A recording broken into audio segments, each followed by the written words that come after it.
स्वागत है आप सभी का मेरे YouTube channel the Krishna channel में। वेद, पुराण, रामायण, स्मृति और अन्य सभी ग्रंथों का सार और संपूर्ण रूप है महाभारत। इसलिए इसे पंचम वेद कहा गया है। प्रत्येक भारतीय को इसे पढ़ना चाहिए। इसमें वो सब कुछ है जो मानव जीवन में घटित होता है या हो सकता है। इसमें वो सब कुछ है जो धर्म और राजनीति में होता है। इसमें वो भी है जो आध्यात्मिक मार्ग में घटित होता है। एक और इसमें रिश्तों को लेकर अपनापन है, तो दूसरी ओर खून के रिश्तों को भी तार तार कर देने वाली असंवेदनाशील घटनाएं हैं। दरअसल महाभारत में जीवन, धर्म, राजनीति, समाज, देश, ज्ञान, विज्ञान आदि सभी विषयों से जुड़ा पाठ है। महाभारत एक ऐसा पाठ है जो हमें जीवन जीने का श्रेष्ठ मार्ग बताता है। महाभारत की शिक्षा हर काल में प्रासंगिक रही है। महाभारत को पढ़ने के बाद इससे हमें जो शिक्षा या सबक मिलता है उसे याद रखना भी ज़रूरी है। जीवन है मात्र 80 से 100 वर्ष की आयु का, और यदि आप उसमें भी अपने जीवन के महत्वपूर्ण 10 वर्ष भी व्यर्थ की बातों में बर्बाद कर देते हैं तो आगे का जीवन आपका संघर्ष में ही बीतने वाला है। तो आओ हम जानते हैं ऐसी 10 तरह की बातें और शिक्षाएं जो आपके जीवन को बर्बाद होने से बचा सकती हैं। नंबर 1, हथियार से ज़्यादा घातक बोल वचन। ये बात तो सभी जानते होंगे कि किसी के द्वारा दिया गया बयान परिवार, समाज, राष्ट्र और धर्म को नुकसान पहुंचा सकता है। हमारे नेता, अभिनेता और तमाम तरह के सिंहासन पर विराजमान तथाकथित लोगों ने इस देश को अपने बोल वचन से बहुत ज़्यादा नुकसान पहुंचाया है। आप भी आजकल के आधुनिक माध्यमों से फेसबुक, ट्विटर, व्हाट्सएप के माध्यम से ऐसा करते होंगे। महाभारत का युद्ध नहीं होता यदि कुछ लोग अपने वचनों पर संयम रख लेते। आपने द्रौपदी का नाम तो सुना ही होगा। इंद्रप्रस्थ में एक बार जब महल के अंदर दुर्योधन एक जल से भरे कुंड को फर्शी समझकर उसमें गिर पड़े थे, तो ऊपर से हंसते हुए द्रौपदी ने कहा था, अंधे का पुत्र भी अंधा। बस यही बात दुर्योधन को चुभ गई थी, जिसका परिणाम द्रौपदी चीरहरण के रूप में हुआ था। शिशुपाल के बारे में भी आप जानते ही होंगे। भगवान कृष्ण ने उसके 10 अपमान भरे वाक्य माफ कर दिए थे। शकुनी की तो हर बात पांडवों को चुभ जाती थी। सबक ये है कि कुछ भी बोलने या लिखने से पहले हमें सोच लेना चाहिए कि इसका आपके जीवन, परिवार और राष्ट्र पर क्या असर होगा और इससे कितना नुकसान हो सकता है। इसका मनोवैज्ञानिक असर क्या है। इसलिए कभी किसी का अपमान मत करो। अपमान की आग बड़े बड़े साम्राज्य नष्ट कर देती है। कभी किसी मनुष्य के व्यवसाय या नौकरी को छोटा मत समझो, उसे छोटा मत कहो। दूसरी बात, संगत को अच्छी तो जिंदगी होगी अच्छी। कहते हैं कि जैसी संगत वैसी पतंग और जैसी पतंग वैसा जीवन। आप लाख अच्छे क्यों ना हो, लेकिन यदि आपकी संगत बुरी है तो आप बर्बाद हो जाएंगे। लेकिन यदि आप लाख बुरे हैं और आपकी संगत अच्छे लोगों से है और आप उनकी सुनते भी हैं तो निश्चय ही आप बर्बाद होने से बच जाएंगे। कई लोग हैं जिन्होंने अपनी दोस्ती के चक्कर में अपनी ज़िंदगी बर्बाद कर ली, लेकिन वो दोस्त आपको बर्बाद करने खुद आबाद हो गए।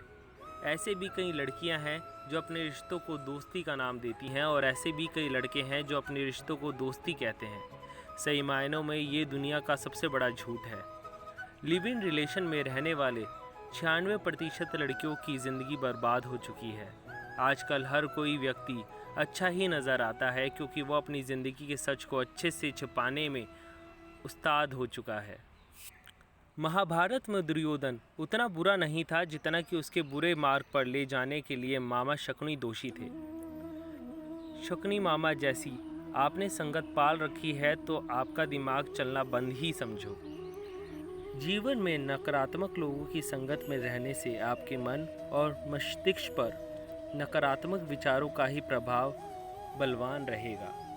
ऐसे में सकारात्मक या अच्छे भविष्य की कामना व्यर्थ है। दोस्त और दुश्मन की पहचान करना सीखिए। महाभारत में कौन किसका दोस्त और कौन किसका दुश्मन था, ये कहना बहुत ज़्यादा मुश्किल तो नहीं, लेकिन ऐसे कई मित्र थे जिन्होंने अपनी ही सेना के साथ विश्वासघात किया। इसलिए कहते हैं कि कई बार दोस्त के भेष में दुश्मन हमारे साथ आ जाते हैं और हमसे कई तरह के राज ले लेते हैं। कुछ ऐसे भी दोस्त होते हैं जो दोनों तरफ होते हैं। ऐसे दोस्तों पर भी कतई भरोसा नहीं किया जा सकता, इसलिए कभी किसी पर आंख मूंद कर विश्वास नहीं करना चाहिए। अब आप ही सोचिए कि कौरवों के साथ दे रहे भीष्म, द्रोणा और विदुर ने अंततः युद्ध में पांडवों का ही साथ दिया ना। ये लोग लड़ाई तो कौरवों की तरफ से ही लड़ रहे थे, लेकिन प्रशंसा पांडवों की करते थे और युद्ध जीतने को उपाय भी पांडवों को ही बताते थे। चौथी बात, अच्छे दोस्तों की कदर करो। ईमानदार और बिना शर्त समर्थन देने वाले दोस्त भी आपका जीवन बदल सकते हैं। पांडवों के पास भगवान श्री कृष्ण थे तो कौरवों के पास महान योद्धा कर्ण थे। इन दोनों ने ही दोनों पक्षों को बिना शर्त अपना पूरा साथ और सहयोग दिया था। यदि कर्ण को छल से नहीं मारा जाता तो कौरवों की जीत तय थी। पांडवों ने हमेशा श्री कृष्ण की बातों को ध्यान से सुना और उस पर अमल भी किया, लेकिन दुर्योधन ने कर्ण को सिर्फ एक योद्धा समझकर उसका पांडवों की सेना के खिलाफ इस्तेमाल किया। यदि दुर्योधन कर्ण की बात मानकर कर्ण को घटोत्कच को मारने के लिए दबाव नहीं डालता, तो जो अमोघ अस्त्र कर्ण के पास था उससे अर्जुन मारा जाता। अगर मित्रता करो तो उसे ज़रूर निभाओ, लेकिन मित्र होने का ये मतलब नहीं कि गलत काम में भी मित्र का साथ दो। अगर आपका मित्र कोई ऐसा कार्य करे जो नैतिक, संवैधानिक या किसी भी नज़रिए से सही नहीं है, तो उसे गलत राह छोड़ने के लिए कहना चाहिए। जिस व्यक्ति को हितैषी, सच बोलने वाला, विपत्ति में साथ निभाने वाला, गलत कदम से रोकने वाला मित्र मिल जाता है, उसका जीवन सुखी है, और जो उसकी नेक राय पर अमल करता है उसका जीवन सफल हो जाता है। पांचवी बात, लड़ाई से डरने वाले मिट जाते हैं। जिंदगी एक उत्सव है, संघर्ष नहीं। यदि आप अपनी जिंदगी को संघर्ष समझते हैं तो निश्चित ही वह संघर्षमय होने वाली है। हालांकि जीवन के कुछ मोर्चों पर व्यक्ति को लड़ने के लिए हमेशा तैयार रहना चाहिए। जो व्यक्ति लड़ना नहीं चाहता, युद्ध उसी पर थोपा जाएगा या उसको सबसे पहले मारा जाएगा। उसी के जीवन में संघर्ष भी होगा। महाभारत में पांडवों को ये बात श्री कृष्ण ने अच्छे से सिखाई थी। पांडव अपने बंधु बांधवों से लड़ना नहीं चाहते थे, लेकिन श्री कृष्ण ने समझाया कि जब किसी मसले का हल शांतिपूर्ण किसी भी तरीके से नहीं होता तो फिर युद्ध ही एकमात्र विकल्प बच जाता है। कायर लोग युद्ध से पीछे हटते हैं, इसलिए अपनी चीज़ को हासिल करने के लिए कई बार युद्ध करना पड़ता है। अपने अधिकारों के लिए कई बार लड़ना पड़ता है। जो व्यक्ति हमेशा लड़ाई के लिए तैयार रहता है, लड़ाई उस पर कभी भी थोपी नहीं जाती है। छठी बात, बुराइयों से दूर रहें। बुराइयों का एक दिन अंत होता ही है। यदि आपकी उम्र 18 से 35 वर्ष के भीतर है तो निश्चित ही आप एक ऐसे दौर से गुजर रहे हैं जबकि आपको हर तरह की बुराइयां आकर्षित करेगी। शराब, जुआ, नाच गाना, संभोग, लिविंग रिलेशनशिप, फिल्मी चक्कर, देवी देवताओं का अपमान, मंदिर नहीं जाना आदि ऐसी बातें हैं जो आपका जीवन बर्बाद करके रख देने वाली हैं। शकुनी ने पांडवों को फंसाने के लिए जुए का आयोजन किया था, जिसके चलते पांडवों ने अपना सब कुछ दांव पर लगा दिया था। अंत में उन्होंने द्रौपदी को भी दांव पर लगा दिया था। यह बात सभी जानते हैं। फिर क्या हुआ? अतः जुए, सट्टे, शराब, मांसाहार आदि बुराइयों से हमें दूर रहना चाहिए। ये चीज़ें मनुष्य का जीवन अंधकारमय बना देती हैं। किसी भी रूप से ये कार्य निंदनीय और वर्जित माने गए हैं। सातवीं बात, शिक्षा का सदुपयोग ज़रूरी। यदि आप स्कूल में अच्छे से नहीं पढ़े हैं तो आपके लिए मौका है कॉलेज में अच्छे से पढ़ने का। यदि वहाँ भी आप अच्छे से नहीं पढ़े हैं तो फिर आगे की ज़िंदगी आपके संघर्ष में ही रहने वाली है। तब सदुपयोग वाला पॉइंट आपके लिए व्यर्थ है।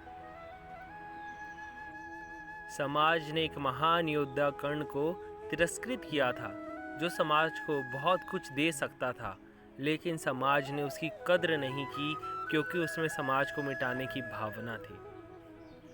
कर्ण के लिए शिक्षा का उद्देश्य समाज की सेवा करना नहीं, अपितु वह अपने सामर्थ्य को आधार बनाकर समाज से अपने अपमान का बदला लेना चाहता था। समाज और कर्ण दोनों को ही अपने अपने द्वारा किए गए अपराध के लिए दंड मिला है और आज भी मिल रहा है। कर्ण यदि ये समझता कि समाज व्यक्तियों का एक जोड़ मात्र है जिसे हम लोगों ने ही बनाया है, तो वो समाज को बदलने का प्रयास करता, ना कि समाज के प्रति घृणा करता। 8वीं बात, अधूरी शिक्षा खतरनाक।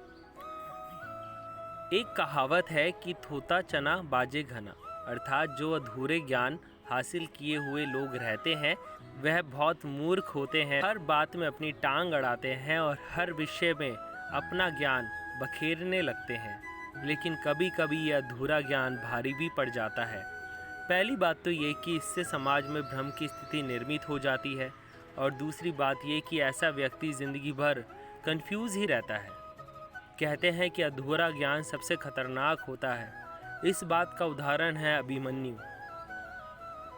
अभिमन्यु बहुत ही वीर और बहादुर योद्धा था, लेकिन उसकी मृत्यु जिस परिस्थिति में हुई उसके बारे में सभी जानते हैं। मुसीबत के समय यह अधूरा ज्ञान किसी भी काम का नहीं रहता है। इसलिए आप अपने ज्ञान में श्रेष्ठ बने, किसी एक विषय में तो दक्षता हासिल होनी ही चाहिए। 9वीं बात, शिक्षा और योग्यता के लिए जुनूनी बनो। व्यक्ति के जीवन में इसके द्वारा हासिल शिक्षा उसकी कार्य योग्यता ही काम आती है। दोनों के प्रति एकलव्य जैसा जुनून होना चाहिए, तभी वो हासिल होती है। अगर आप अपने काम के प्रति जुनूनी हैं तो कभी भी बाधा आपका रास्ता नहीं रोक सकती। इसका सबसे बड़ा उदाहरण है जिन्होंने छुपकर वो सब कुछ सीखा जो गुरु द्रोणाचार्य अर्जुन को सिखाते थे। ये एकलव्य की लगन और मेहनत का ही नतीजा था जो वह अर्जुन से भी बेहतर धनुधर बन गए थे। जीवन हो योजनाओं से भरा। भगवान श्री कृष्ण के अनुसार जीवन का बेहतर प्रबंध करना जरूरी है। जीवन के किसी भी क्षेत्र में बेहतर रणनीति आपके जीवन को सफल बना सकती है, और यदि कोई योजना या रणनीति नहीं है तो समझो जीवन एक अराजक भविष्य में चला जाएगा जिसके सफल होने की कोई गारंटी नहीं है। भगवान श्री कृष्ण के पास पांडवों को बचाने का कोई मास्टर प्लान नहीं होता कि वह कौरवों से भी किसी भी मामले में जीत जाते। उनकी जीत के पीछे श्री कृष्ण की रणनीति का बहुत बड़ा योगदान रहा। यदि आपको जीवन के किसी भी क्षेत्र में जीत हासिल करना हो और यदि आपकी रणनीति और उद्देश्य सही है तो आपको जीतने से कोई रोक नहीं सकता। मैं आशा करता हूँ आपको ये गीता की 10 बातें ज़रूर पसंद आई हो जो आपको बर्बादी से बचा सकती हैं। इसका ध्यान रखिए और देखते रहिए द कृष्णा चैनल। मेरे चैनल को लाइक कीजिए, शेयर कीजिए और सब्सक्राइब कीजिए, और अपने दोस्तों के साथ भी इस वीडियो को शेयर कीजिए। जय श्री कृष्णा, राधे राधे, ओम नमो भगवते वासुदेवाय। धन्यवाद।